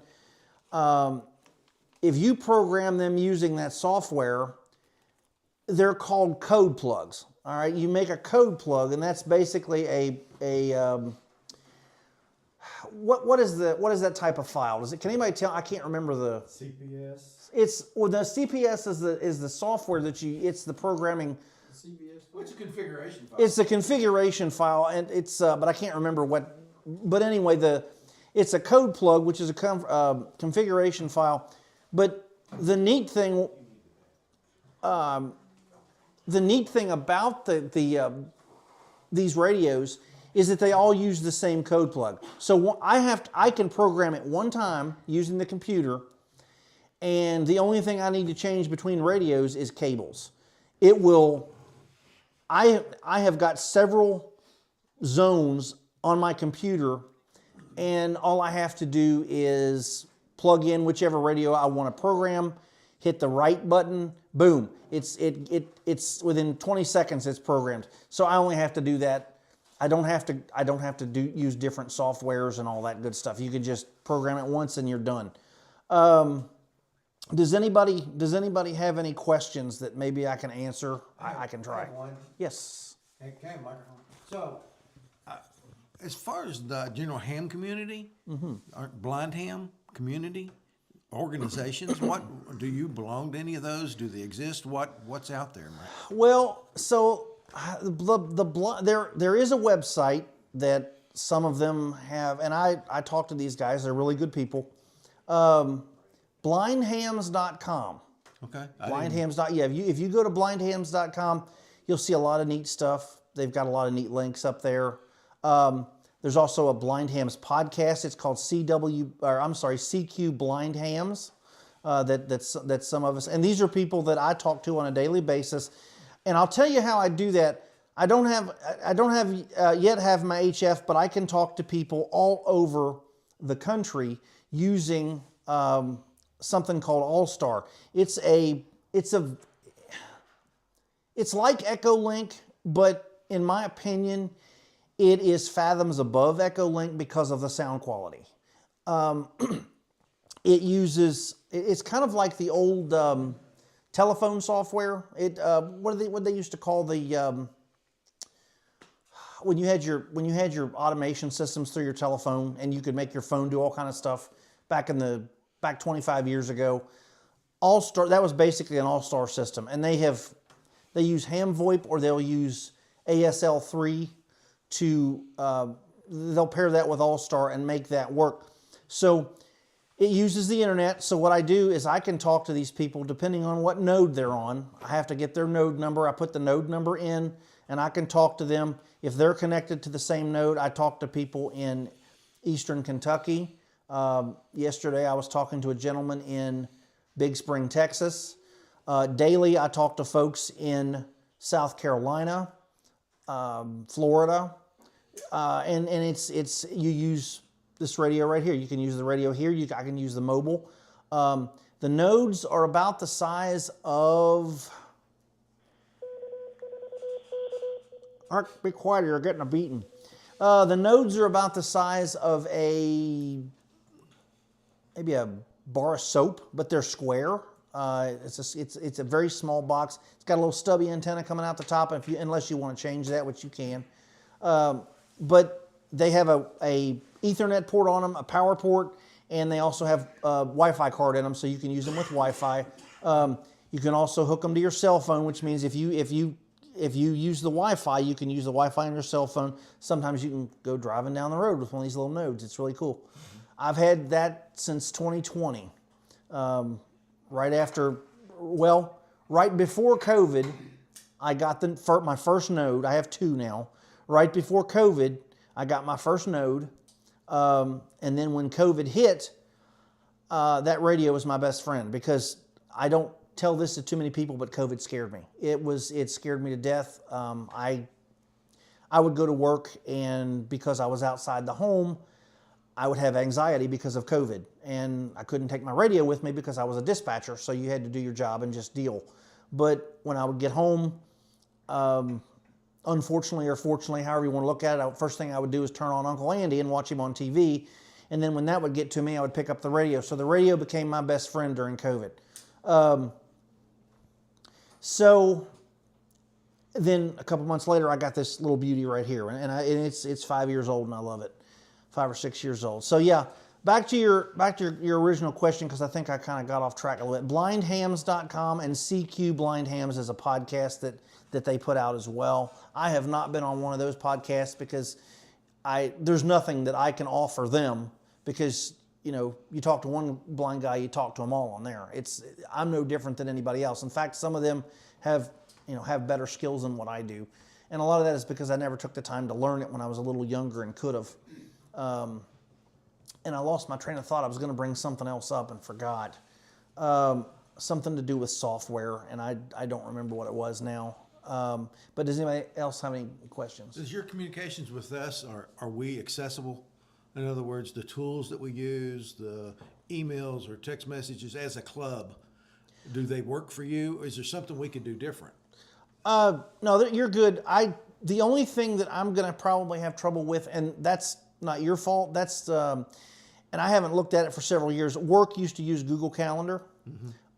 I opted out of that when they used it because I couldn't read it. I couldn't make sense of it. Now, if you'll send me another link to that, because I may have lost that. Okay. If you'll email me that, I'll definitely take another look at that. That's the only other thing that I think that you guys are using that I may not be able to. Now, I will say that a lot of this digital stuff that you and Carl talk about, I turn on the radio and I hear you guys talking about Meshtastic and all these digital modes, and the only one I'm familiar with is DMR. The rest of this stuff, like if I'm, and this is no slight to you all at all, so please don't take it this way, but if I'm going to send an email or text, I'm going to use a phone or a computer, because to me, ham radio, I never could understand, and that stuff may or may not be accessible to me. I'm not real sure, which is why I never got into it. A lot of the Northern Kentucky guys use a lot of the over the air, like a lot of text. Are you on DMR?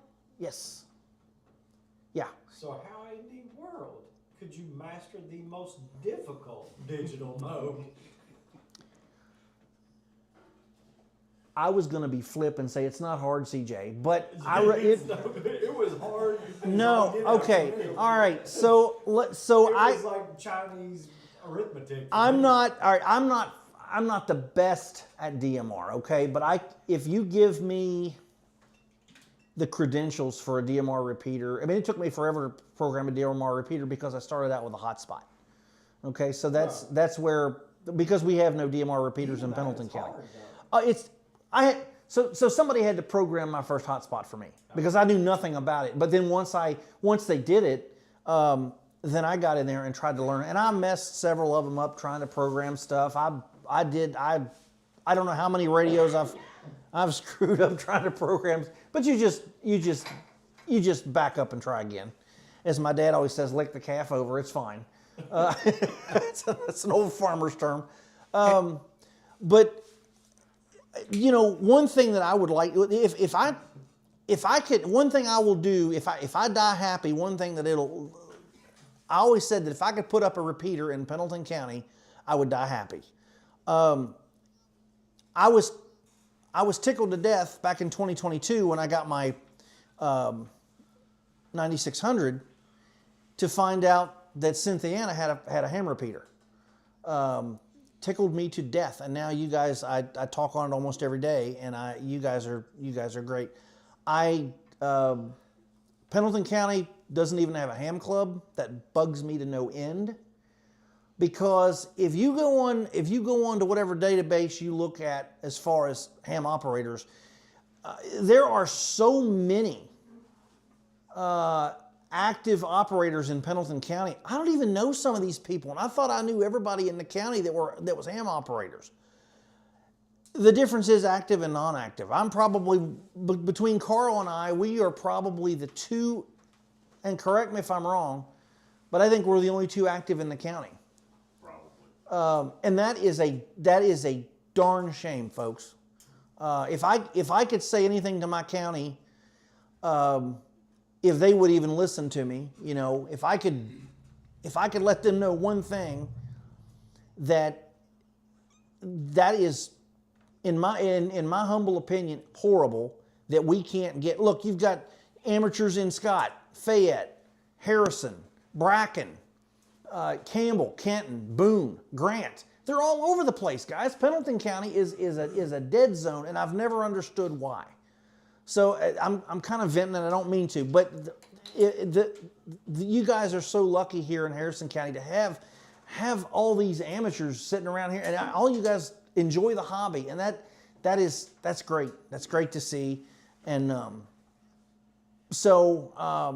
I thank you guys. Any more questions before I wrap up? Yeah, I got a question. Yeah, Ron. One of the people in chat from Chicago area said that there's a Handy Hams that cater to the blind out of Minneapolis, St. Paul. Have you had any experience with them? I just wanted to pass that chat to so that along. I think what the person might be talking about is a so the All-Star that I was talking to you about, they have a Handy Hams node, and then I think there's one on DMR as well. Handy Hams, they spotlight all disabilities, not only blind, but other handicaps as well. Okay. And I try not to use the word handicap, but it's out there. So I saw you program that radio. You're not even impaired. I couldn't do that. Okay, but let me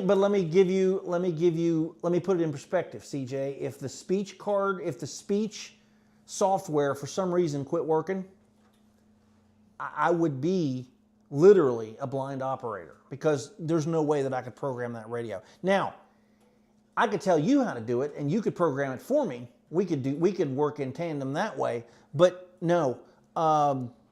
It's because I've had this radio for 5 years. It's because I've screwed up so much that I've made myself learn it. Other blind hams, we all teach each other, so they have taught me things. About a year and a half ago, I'm also a GMRSer, so I had for a while we had a node on GMRS. Well, that system went down because the FCC was scaring everybody, so we took it down. I rebuilt that node, and I made it a ham node. It took me about maybe a week or two once I figured out how to do it with some help, and I read some instructions, and I actually built I went from GMRS, and now it's sitting on my shelf, and it's a ham node. So I'm very proud of that because I never thought I would be able to do that. I used a Raspberry Pi board, Pi 3B, and I was able to do that. It was fun. If you asked me to do it again for you, I'd be like, well, give me a few weeks because I got to remember how to. Once I got it nailed down, I didn't touch it because a lot of the hardest thing to do to me was set those audio settings and those parameters in there. That's a pain in the antenna. It really is. I cleaned it up. Did you see what I did there? Yeah, baby. Woo! Yeah, I've got what I call a morning show mentality, which means if I was in broadcasting, I may last about 2 weeks on somebody's morning show before they say, well, you get out of here. You're not playing with us anymore. Any other questions? I enjoy doing this because,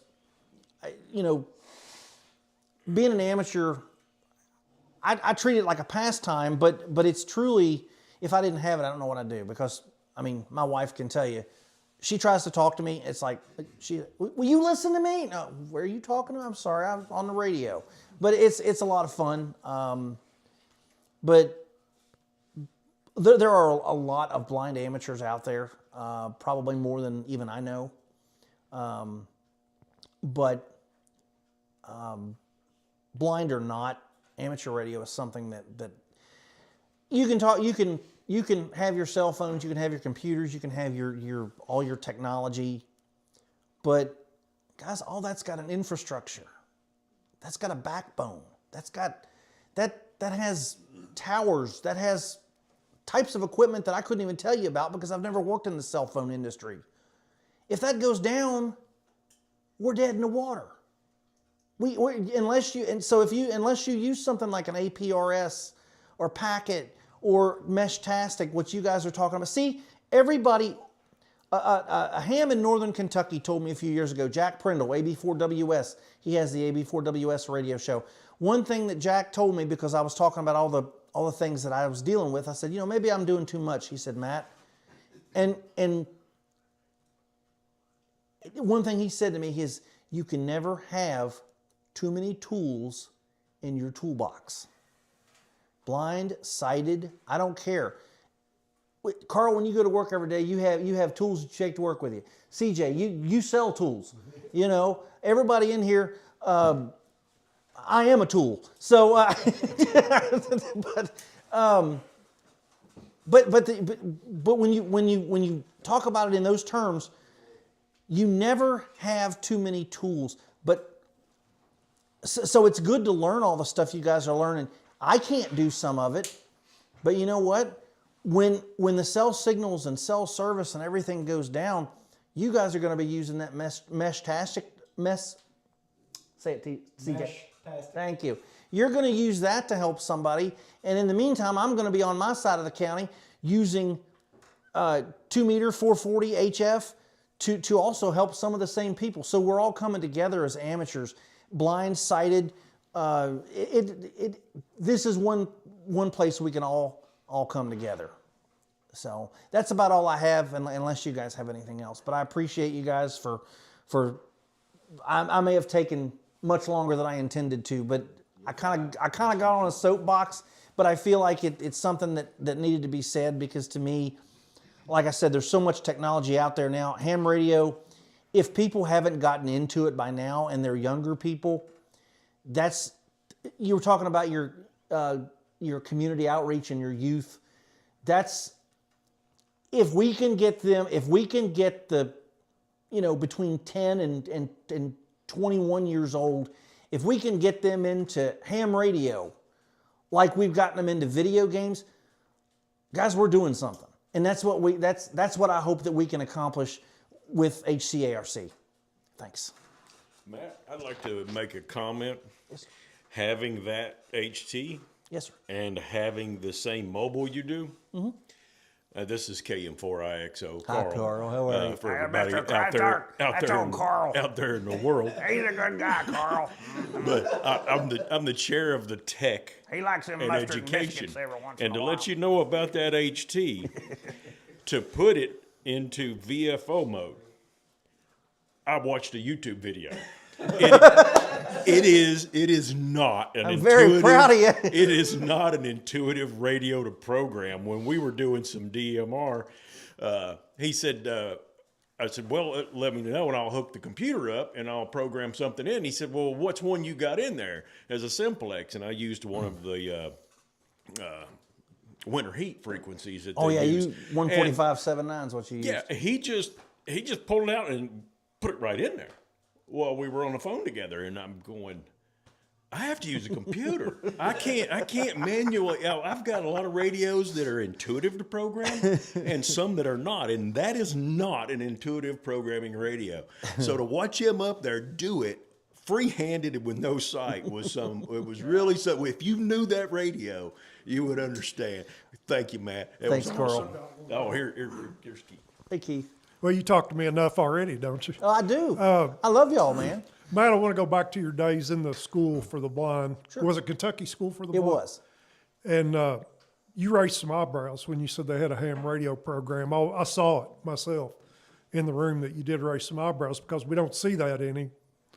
Do you think that one of their purposes of having a ham radio, let's just call it a curriculum, even though it technically wasn't a class probably, do you think that was to try to demonstrate to you that there's nothing that you can't do?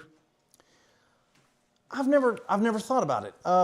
I think because some of the people that actually taught us were also blind. So I think it was one of those things where, hey, we're doing something out in the community. We want to show you all how to do it. So we're going to bring some of our equipment over and we're going to test it out. We're going to show you how we're going to do it.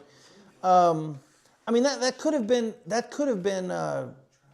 because one of the things at the school that they did teach us, ham radio or not, was that there wasn't anything that we couldn't do as blind people. That school, is the reason that I was able to go in the 10th grade to a regular public school in South Jefferson County that was one of the roughest schools in that area. It was probably 50% black and 50% redneck. So, I mean, I say that lovingly because those people, they wouldn't take guff off of anybody. And I learned how to cope, and I love those people to death. I went there 10th grade through 12th grade along with the School for the Blind. I did half days. My point for mentioning that is the school taught us so much more than ham radio, but that's just one of the things that they taught us was ham radio. And I will ever be grateful and indebted to the School for the Blind for that. This is Ron, WX4 GPS. Chat was asking what was the model of that handheld that you got? This one here? This is I'll show it to you. Ron, if you can zoom in on the camera? Well, I can grab it. There you go. Well, it doesn't have a model number on it. Well. But 380, yes. Oh, it's a 380? Yes. Okay, reach forward and there it is. Okay, and I have one final question. Because you're not the first person that I've known that was blind that did police dispatching. Okay. What is the uniqueness that brings blind people to that profession? Is it that the CAD software is typically made accessible for blind, or I'm just curious? And I appreciate, the people that do that type of profession, but, it's, I'd like to know a little bit more because people seem to be very successful at that. So I have a love-hate relationship with that profession. And I say that because I did it for 23 years. And some of it, I mean, who knows? Some people can do it for 30 and 40 years. I wasn't one of those people. Yes, I was upset when the county outsourced it to the state police, but on a personal level, I was also kind of relieved because of the fact that I didn't have to do that anymore. There was a lot of stressors there, not just for me, but for everybody. But to answer your question, in 23 years, it is not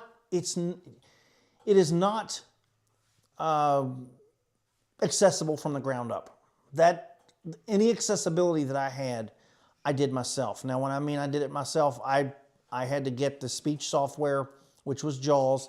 We put that on the CAD system. We put it on every other system that I had to use, which from 2011 through the time we closed was also on the phone system. Everything was run by computer, including the phones after that. I had a lot of help with my day-to-day. And what I could not do, and excuse me, the entire 23 years that I was there, I could not read the map. Going back to it, I am totally blind, so there was no way. They make tactile maps, but there's no way to accessorize one of those for dispatch. I had the county map basically in my head. I could at one time tell you how to get to almost every place in Pendleton County, just by dispatching. And of course, I had to do what everybody should do. You have to verify the address and get directions if you don't have them. And I was there. I watched the CAD system evolve, from 2001 through 2024. So any accessibility that was done by myself and the IT person there, Michelle at Pendleton County. She was a great help to me all those years. All my coworkers were a great help to me. I was on WCYN here several years ago, and Doug Miller was asking me about being a dispatcher. And I said, well, Doug, because Doug knew me from being Commonwealth attorney, and he said, Matt, I commend you for doing what you do. He said, you're one of the best dispatchers. I said, Doug, let me stop you. And this was on the radio. I said, let me stop you. I said, I am not the best dispatcher. I said, because I said, let me tell you why I'm not one of the, I said, I may be one of the best, but I'm not the best. And I will tell you why, because there is no I in the word team. There is no I in the word team. I had to depend on my coworkers. They depended on me because, believe it or not, there were things that they would have to look up. But if we were busy, I would jump in and do it because I didn't have to look it up. So, see, in some ways, there's some positives to take away from that, because you don't, if you're remembering it, you don't have to look it up, and you could just scream it to them. Hey, there's the phone number for the road department, and they can just call it, or you can call it for them. So it's, there's a lot of depending on people, but being blind, you would think, oh, you got to depend on people no matter what you do, and you do. But being sighted, people depend on people every day, no matter what they're doing. So. You got to commit a lot to memory. And you do, you really do. And it's, and I want to say that it's made me better throughout the years. It's made my brain work, but now that I don't have to do that anymore, I find other things to do to keep my brain sharp. I'm not 50 years old yet, and I'm now, I work at the newspaper, and I'm going to be starting a podcast here soon, hopefully, and other things. I do voiceover work. I like to say I have a background in broadcasting.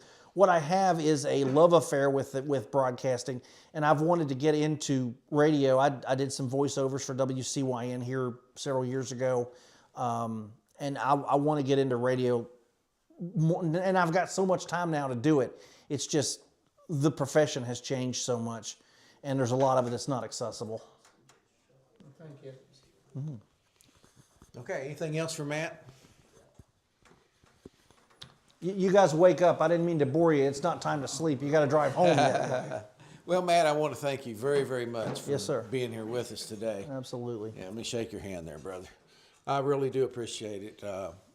And I'll say one other thing about the amateur radio and the club. For me, at the end of the day, it's not the technology, it's the people. And it is. It really is. It's the bringing together the people. And you guys have, it was a great turnout tonight. Yeah. And if we can keep growing, you know what? We'll have to have a different room. Get some more chairs. Yeah. Yeah. Actually, I had just so we can set this up in the middle, and as instead of the chevron that we're doing, we can cram more in here, no problem. So, but I do thank you, Matt. Absolutely. Thank you everybody for being here. Thank everybody on the stream. We appreciate you joining us. And this whole streaming thing's new for us, but I think it's I mean, real quick, great. Rick. If anybody has any questions, this is for this Ron. We're still streaming, are we? Yeah. Anybody who has any questions for me, or if you have any questions about being a blind ham, or you want to get somebody who's into it that's blind, you can email me. I'd be glad to take email from you. My email address is msorrell, SORRELL 77 @gmail.com, msorrell77 @gmail.com. I'd love to hear from you if you have any questions, and maybe we can get some other blind hams set up with some folks who are the same way, and the more hams, the better. We like hamming it up. Absolutely. That's right. Okay, that'll be it for this evening. Thanks, everybody. We appreciate you sticking with us. Thank you, Matt, again for coming Yes, down. sir. Thank you, Sue. So when he drives you home, that's okay. Well, you drove here. He thought he should do. He should do his half. Yeah. She always says I don't do nothing at home. Well.